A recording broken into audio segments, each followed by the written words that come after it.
Lorry ಚಾಲನೆಯಲ್ಲಿ ಇರುವಾಗಲೇ ಚಾಲಕನೋರ್ವನಿಗೆ ಮೂರ್ಛೆ ರೋಗ ಬಾಧಿಸಿ ರಸ್ತೆ ಬದಿಯಲ್ಲಿ ನಿಲ್ಲಿಸಿದ್ದ ವಾಹನಗಳಿಗೆ ಡಿಕ್ಕಿ ಹೊಡೆದು ಬಳಿಕ ಪೆಟ್ರೋಲ್ ಬಂಕ್ಗೆ ನುಗ್ಗಿ ಕಾರೊಂದಕ್ಕೆ ಡಿಕ್ಕಿ ಹೊಡೆದು ನಿಂತಹ ಘಟನೆ ದಕ್ಷಿಣ ಕನ್ನಡ ಜಿಲ್ಲೆಯ ಬಂಟ್ವಾಳ ಸಮೀಪದ ಬಿಸಿ ರೋಡ್ನಲ್ಲಿ ನಡೆದಿದೆ. ಲಾರಿ ಮಂಗಳೂರು ಕಡೆಯಿಂದ ಹಾಸನಕ್ಕೆ ಹೋಗ್ತಾ ಇದ್ದ ವೇಳೆ ಬಿಸಿ ರೋಡ್ನ ಪೆಟ್ರೋಲ್ ಪಂಪ್ ಬಳಿ ಈ ಅವಘಡ ಸಂಭವಿಸಿದೆ.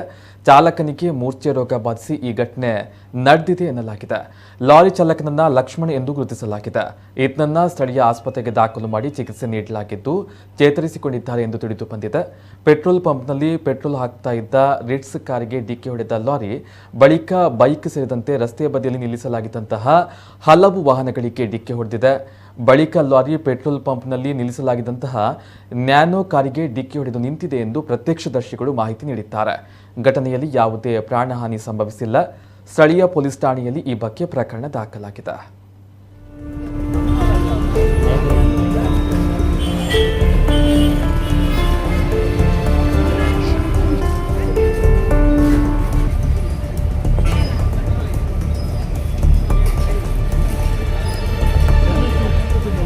जनक तुले भी इतना सही हो